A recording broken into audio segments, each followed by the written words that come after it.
Welcome to another edition of Bitcoin Tech Talk. My name is Jimmy Song, and you can always find this newsletter at jimmysong.substack.com. NFTs and DeFi on Bitcoin. Bitcoin Tech Talk, issue number 279. NFTs and DeFi have had their hype during this cycle, and of course, there's always the question that people will ask. Can we get X on Bitcoin? It's usually an argument from well-meaning Bitcoin enthusiasts who want to argue against the case for some other coin that's been able to get a lot of marketing buzz through the introduction of said thing. It's easy to argue that such a thing is technically possible. Certainly, you could do something like a non-fungible token and collateralize lending as an excuse for issuing new tokens on Bitcoin. It would probably surprise people to know that both were possible on Bitcoin back in 2013. Yet the technical feasibility is missing the point. There's a reason why these products aren't on Bitcoin, and that's what I'm writing about today. Each bull cycle, there's some hype around something or other, and putting the hype thing on Bitcoin is the compromise that many in Bitcoin look to.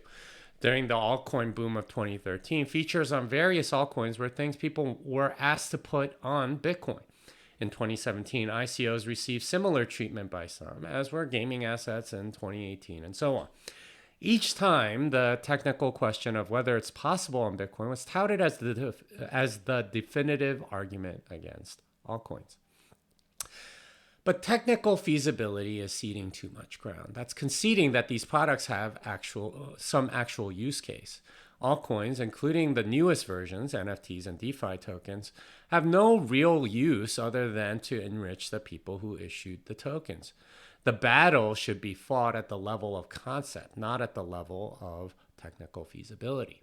Yes, technically all these things are possible, but adding technical features to allow for these things would be legitimatizing them.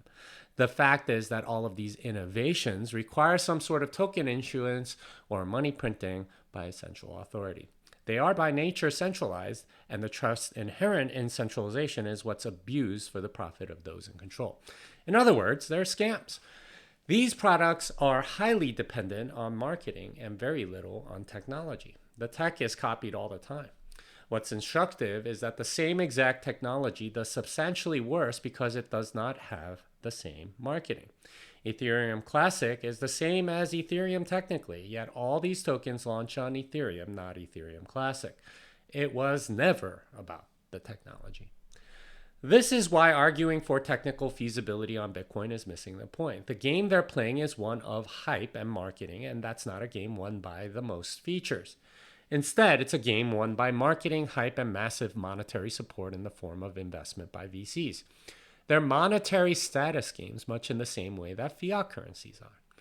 Copying the technology and structure of the European Central Bank by an African country wouldn't suddenly make them as powerful. The country's reputation matters in a centralized system, and that's why copying the code doesn't automatically give you the same value. In other words, money is valued very differently than technology. And this is the real perniciousness of this weird game that all altcoins play. They're competing for mindshare, which allows them to impose a certain reality through their centralized tokens. If that sounds familiar, it should. It's the same game that central banks are playing right now on the global stage. In this monetary status game, whoever is most convincing wins, at least temporarily. Who wins has little to do with technology and a lot more to do with power, marketing, fashion, and luck. They all compete on the centralized monetary trust. Whichever centralized entity gets the most trust from the market wins. Bitcoin, for that reason, doesn't compete with all of these other coins. Its value is based on its ability to not change. It's not a central committee that's trying to gain trust from the public. It's computer code that proves its trustworthiness by running and being verified by the public every 10 minutes. Bitcoin is decentralized. Decentralized verification is the source of its truth and not the trustworthiness of some central committee. Bitcoin competes as decentralized money. It's a very different animal than the centralized monetary trust game that the other coins are playing. Altcoins, including NFTs and DeFi and whatever, are always trading on future promises and fluctuate in value based on the perceived trustworthiness of the central controllers. This is similar to how FX markets operate, which is based on the perceptions of the actions of the various central banks that control them. They're both truly wasteful games that produce little value and incentivizes rent seeking. This is the game that Bitcoin is trying to upend. The current monetary system is wasteful for the same reasons that altcoins are. The centralized altcoin games encourage all manner of rent seeking instead of real production. We don't want Bitcoin to play that game because Bitcoin is competing to be better money on the basis of decentralization. This is why Bitcoin doesn't need or want hype in the form of these features. Let the centralized things compete in their shrinking market. Bitcoin will eat their lunch by competing at another level. So I wrote this piece thinking through sort of like this thing that a lot of people say, which is, hey, can we get DeFi or NFTs on Bitcoin? And my argument is, yes, but why would you want to, right? Like, it doesn't make any sense. And you're competing in this monetary status game that all fiat currencies and altcoins play. And that's the big difference between Bitcoin and altcoins. Bitcoin isn't playing that fiat status game. It's basically its own thing. It's hard money. It's valuable on its own for what it provides, rather than it's valuable because you trust the central controllers of the currency to do whatever. And those are two very different markets. And in a sense, fiat currency and altcoins have a lot more in common with each other than Bitcoin does with either of them. And that's the big difference. And if you import stuff like DeFi, NFTs, or whatever, you're competing. You're not competing with them on that thing. The technology is the least important part of any of this stuff. Like I said, like you can copy it straight up, and like the code is open source most of the time, so you can just straight up copy it. And like stuff like Binance Chain has, right? Like they copied all of Solidity off of Ethereum, and you can run the exact same smart contracts. They're competing. Like the technology does matter. It's all about marketing and hype around sort of the trust and the centralized controllers. That's why these things have the market caps that they do. So for me, the argument needs to be at the conceptual level and not at the technical feasibility level. And that's something that a lot of altcoiners use to, as if they know something, saying, oh, Bitcoin can't do this and they're not innovating. Well, we are innovating, just not in the way you're thinking. It's not about adding the next hype thing so that you can scam more people out of their money. It's about actually securing value for all those people that already own Bitcoin or are getting into Bitcoin. So that was my rant for today. Hopefully you got something out of that. All right, let's talk about Bitcoin. Gloria Zhao describes what replaced by fee is and the problems associated with it. The main problems are related to pinning attacks, which essentially pin transactions in a mempool and don't allow replacement due to certain limitations with the default core RBF policy. It turns out that doing an RBF transaction to bump the fee rate is quite difficult, as it's not entirely clear whether the RBF will succeed, replacing the transactions in the mempool a lot of times. She goes through the various ways in which some of the identified problems can be solved, and there's an ongoing discussion on the Bitcoin dev list about these ideas.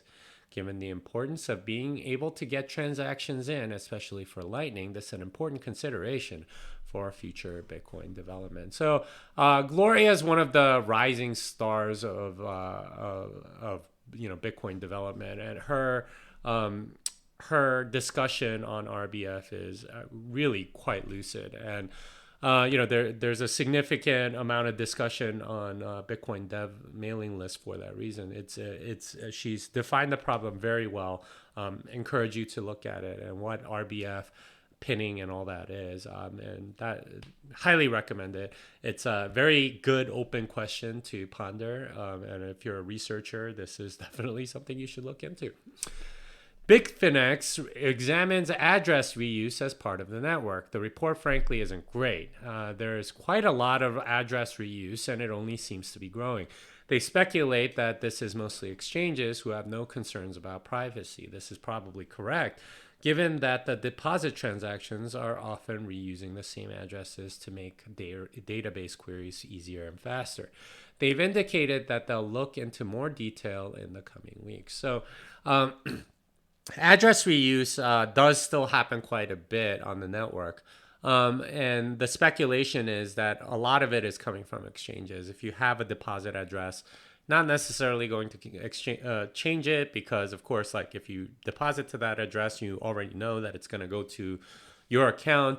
And on chain, like maybe that leaves a footprint or whatever, but it's just easier to handle. So I would encourage, changing your address, but I get it. Like a lot of people don't want to.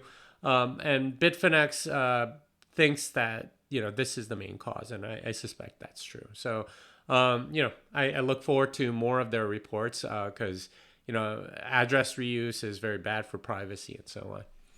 A recent paper looks at the code changes that altcoins that fork from Bitcoin have made.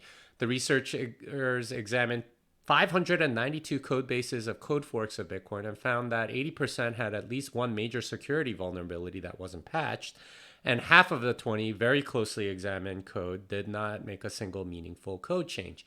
Even the security patches that did flow down from Bitcoin Core took an average of 238 days for altcoin devs to implement. In other words, there's hard evidence that altcoins are made not to innovate, but to enrich their founders. So the paper is very interesting. I think it was largely by like South Korean researchers, but the main point seems to be like all these people like for Bitcoin make all these promises and they don't do anything about it. So you'll often have a major patch in Bitcoin Core, and they don't flow down to these altcoins that are downstream of Bitcoin Core, at least from a code sense. And that tells you like they don't really care, and that's kind of sad, but kind of you can kind of see why their coins like not popular anymore, et cetera, et cetera. Lightning. Marty Bent is forking Ghost to add Lightning paywalls. Ghost is a self-hosted platform for blogs, newsletters, and other content, so this is a pretty good match. Given that many Lightning node operators already have servers set up, adding Ghost to Umbrel, Start9, MyNode, BTC shouldn't be too difficult once this product is shipping. There are plenty of people that would like to run their own server, and adding Lightning paywalls allows for much easier monetization than something like ads. I can't wait to see what people come up with when this goes live. So, Ghost is a pretty cool platform. I think Jack Dorsey mentioned it as sort of like an alternative to Substack, self-hosted newsletters and things of that nature, which I think is the direction that we all need to move in. You need to be in control of your own content instead of giving it to some giant corporation. And they're adding Lightning paywall. So instead of just having your content out there for free, you can make it so that they have to pay some Lightning invoice in order to go get it or whatever. And that's I think ultimately going to be the direction that all of this stuff is going to go in. And that's not just blogs, but or newsletters, but photos and videos and things like that. And that's what self-sovereignty means. You run your own server and control your own data. Cash App now allows you to transfer via Lightning. With this, they're joining the exchanges that have implemented Lightning. They joined Strike, River, and Bitfinex as the exchanges that have Lightning integration. Generally, what we're seeing in the market is that exchanges are now bifurcating into Bitcoin exchanges and altcoin exchanges. The Bitcoin ones seem much more eager to add Lightning, and altcoins more altcoins, which we'll see which is the better long-term play. So Cash App is clearly a Bitcoin-only company, and they're implementing Lightning withdrawals because, that makes sense. It's faster. Just, you get it right away. Whereas all these like altcoin exchanges, well, you have a worse user experience. So I suspect that this bifurcation is going to be a major thing over the next few years. You're going to have, basically altcoin casinos, and you're going to have like secure Bitcoin banking. Like there's nothing really other than that. It's an altcoin casino or secure Bitcoin banking. I think Bitcoin banking is better, and that's probably the way that they're going to go. Sensei is a Lightning implementation built with BDK and LDK from Spiral, formerly Square Crypto. They're billed as a Lightning node for everyone, suggesting that it's easier to use and has better UI than other implementations. What's particularly interesting about this implementation is that it has the concept of child nodes. That is, nodes that are lightweight because they use the parent's resources. The main idea being that one person can run the full Lightning node, while others, say a relative or a friend, can run a child node off the same resources. It's a great concept, and I hope places like El Zante take a look. So I kind of feel like a lot of devs or people that are like into Bitcoin, like kind of do this already, right? Like, for your less technically minded relatives or friends or something like that, you will often help them out and either help them run their own node, oftentimes just sort of like custody Bitcoin on their behalf, and if it's like your boomer parents or something like that, that's completely understandable. This is sort of taking that concept a little further with child nodes. So you can have them run their own Lightning node as sort of like part of your cluster of Lightning nodes. And a child node will use the same resources as the parent, but be its own node. So I think it's a great idea. I want to see things go more in this direction where instead of each individual having their own node, it's kind of like, your trusted circle having one node, and yeah, you're a little more fragile, but you have trust relationships built in, and you're able to leverage that. So I think that would be awesome. Economics, engineering, etc. 1031 explains why they're so bullish on open source software. The article is a nice long read on the benefits of open source, the business case for investing in open source companies, and why the ethos aligns with Bitcoin. It's easy for me to forget as a programmer that most people don't understand what open source software is, let alone why it's important. Much like Bitcoin, the benefits of open source are enormous, even if it's not obvious at first. So I think they're basically explaining their thesis, because I think they're mostly investing in Bitcoin companies, and a lot of these Bitcoin companies, in order to be fully transparent and make it so that you can verify and not trust, they have a lot of open source code. So they're explaining open source software, like probably to a lot of their LPs and so on. But it makes total sense. I recommend you read that thing if you don't understand what open source is and how it relates to Bitcoin. Apparently, the Bitfinex hack coins moving was done by the government, as they are alleging that a husband and wife couple hacked them. What's surprising is that they apparently kept the keys on a cloud server, and the government was able to recover the coins, now worth billions of dollars. Court documents show that there's an additional 300 million that they haven't recovered, which are probably in offline wallets. So the several billion or whatever was in the cloud. There's an additional 300 million that they can't account for. They suspect that it's in cold wallets or something like that. It's kind of a crazy story, especially if you've seen any of the rap videos from the woman. But yeah, it's like a lot of people are asking, like, why would you keep it on a cloud? I'm thinking that if you're a criminal, like you have different needs than somebody that's like saving money. If you're saving money, you just kind of want it in as secure a place as possible. If you're a criminal, then you want it as accessible as possible while people can't get at it. So maybe a cloud storage makes sense, and so on. They don't exactly like teach you this stuff anywhere, but that's my thinking. Canadian truckers are bringing a lot of publicity to Bitcoin, with GoFundMe refusing to disperse money to them and Canadian banks essentially seizing funds meant for them. Bitcoin is showing that it's a decentralized system capable of transferring large amounts peer-to-peer. What's more, no altcoin would be capable of pulling this off. They all lack liquidity and or have political pressure points, that is, single points of failure, which make them incapable of doing something like this. So very interesting sort of thing that's happening with the Canadian truckers, because financial oppression seems to be coming, or financial cutoff or whatever. Like they're choke pointing all of this stuff, right? Like they have to receive the money somehow. And they're using Canadian banks as a single point of failure, GoFundMe as a single point of failure, and they failed. And whereas Bitcoin doesn't have a single point of failure, so you can get through. It would have been really interesting if somebody tried to do the same thing with ETH, And like say the Canadian government went and arrested Joe Lubin and Vitalik Buterin or something like that and told them, hey, you got a hard fork, give that money to us, something like that. You know, sadly that's not happening, but like that would be an interesting thing to see and watch what a governmental entity ends up doing with altcoins that try to do the same. A pseudonymous post shows what the Cantillon effect is and how Bitcoin fixes it. For people that aren't versed in Austrian economics, it's a foreign concept and one that needs careful explanation. The post does a good job of explaining what it is and how it benefits certain people. As the article points out, Bill Gates buying a significant tracts of real estate is likely a way to capitalize off the significant money printing.